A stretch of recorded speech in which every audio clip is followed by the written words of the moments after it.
the chronic diarrhea and cramps of irritable bowel syndrome disappearing. So I see this from the human level, and for me, my primary concern was I see too many people struggling with health and weight, and I know the answer is really just a bagel away. I mean, it's that simple for so many people. I think, in fact, what most of my colleagues do day to day, treating high cholesterol, hypertension, high blood pressure, arthritis, acid reflux, behavioral problems in children with ADHD and autism, on and on and on. What we're treating is wheat consumption. This is an incredibly huge problem. We're talking about tens, if not hundreds of billions of dollars in medical care, not even counting the human suffering. And all I think we're treating to a large degree is consumption of wheat. It's powerful. I want to read this paragraph on page 232 where you say, there's also an entire world of stealth sources of wheat and gluten that cannot be deciphered from the label. If the listed ingredients include nonspecific terms such as starch, emulsifiers, or leavening agents, then the food contains gluten until proven otherwise. And that's just one example. Yes, and the celiac people know this well because they're constantly fighting this battle, trying to avoid the most minimal exposures to vodka, to the little bit of breadcrumb left on the side of the pan because it was used to make something containing wheat just for the prior customer. So these people are always trying to dodge these stealth sources of wheat. Thankfully, most of us are not that sensitive, and a small inadvertent exposure doesn't trigger a disaster.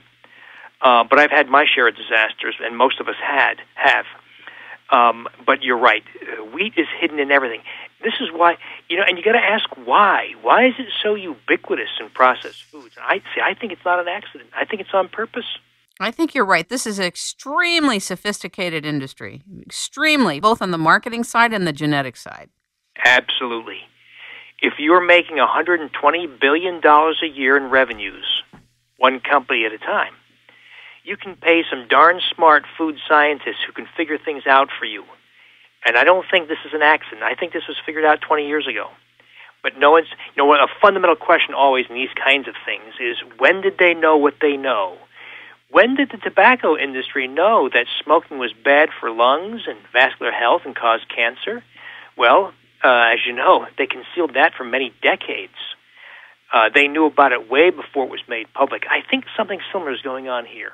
In the back, in the appendix, you list sauces, salad dressings, condiments, soups, soy and vegetarian products, sweeteners, seasonings, snacks and desserts. I mean, it goes on. Even some meats, hot cereals, colorings, fillers, texturizers, thickeners, energy, protein, and meal replacement bars. That's a mind blower.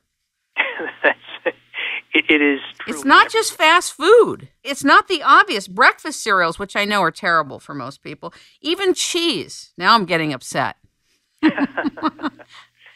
It's everywhere. It truly is everywhere. Now, this scares a lot of people. So I think you and I have to remind people to return in a big way to single-ingredient real foods. So we know, for instance, there's no wheat in a green pepper. There's no wheat in a cucumber. There's no wheat in olives and olive oil. So return to real single-ingredient foods, and those are... Or safe. Nuts, correct?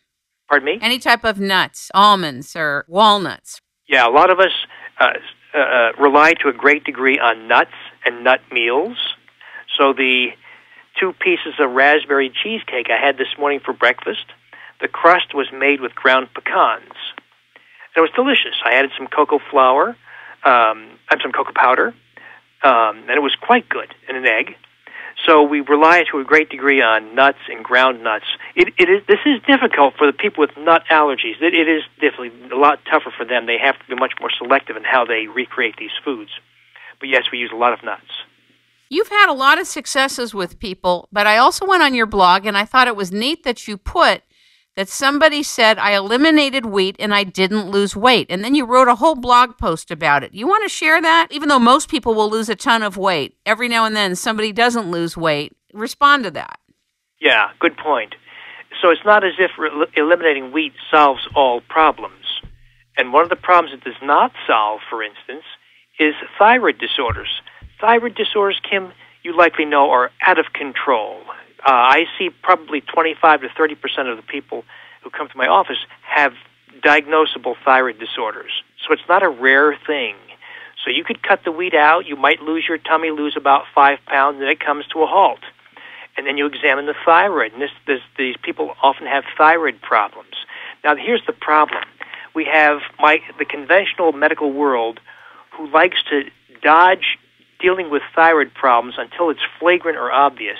In other words, they would prefer you come back and say, you know what, I've gained 24 pounds, my legs are swelling, my hair's falling out, I lost my eyebrows, I'm constipated, and I'm non-functional. I sleep 14 hours a day.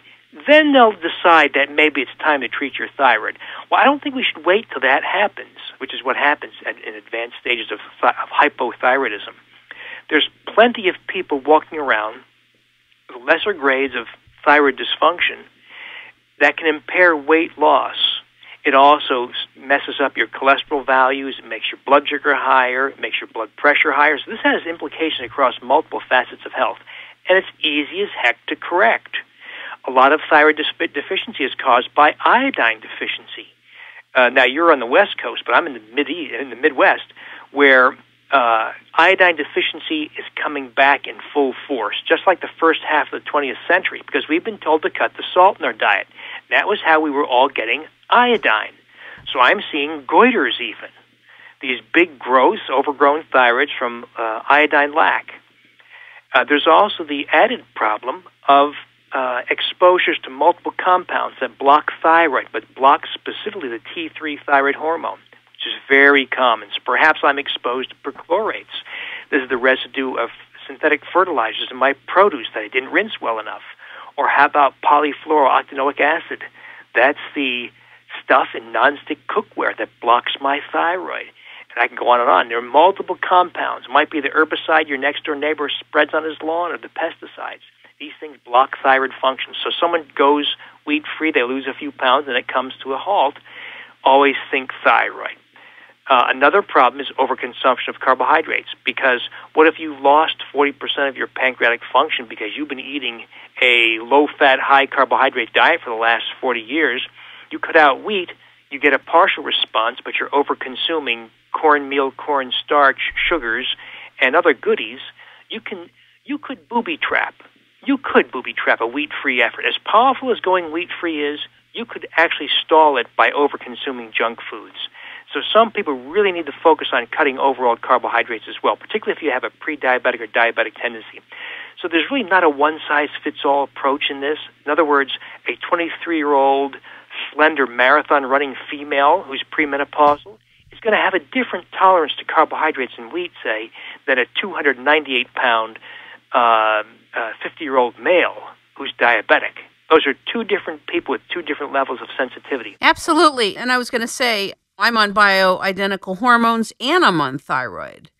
There's been some new knowledge, though. I wonder if you've heard about it with respect to the iodine.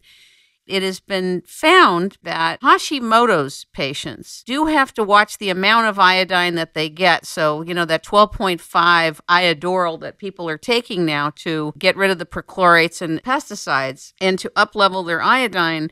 For Hashimoto's patients, it could be the worst thing that you could do. So that's the only case where I would say we still need more information, I think, nationally, to see how much iodine that we need. I don't know if you've heard that yet. Yeah, the people with Hashimoto's are very sensitive to iodine. They could even respond, say, to 200 to 500 micrograms of iodine. The iodoral is 12.5. Right. 12,500 micrograms of iodine. And by the way, that does generate toxicity. I've seen people who come to me with iodine toxicity who are taking those kinds of preparations like Lugol's, the higher doses of iodine. So the iodine, I agree, is an evolving conversation. Right. The Hashimoto's people have to be extra careful. They probably should do that only with supervision, if at all. Exactly. I do remind people that iodine is not an optional nutrient. In other words, beyond thyroid, there's very interesting data that iodine protects female breasts from fibrocystic breast disease and perhaps breast cancer. It may be among the most important things we can do to maintain oral health and protection from gingivitis, because the salivary glands produce or put iodine in saliva. So there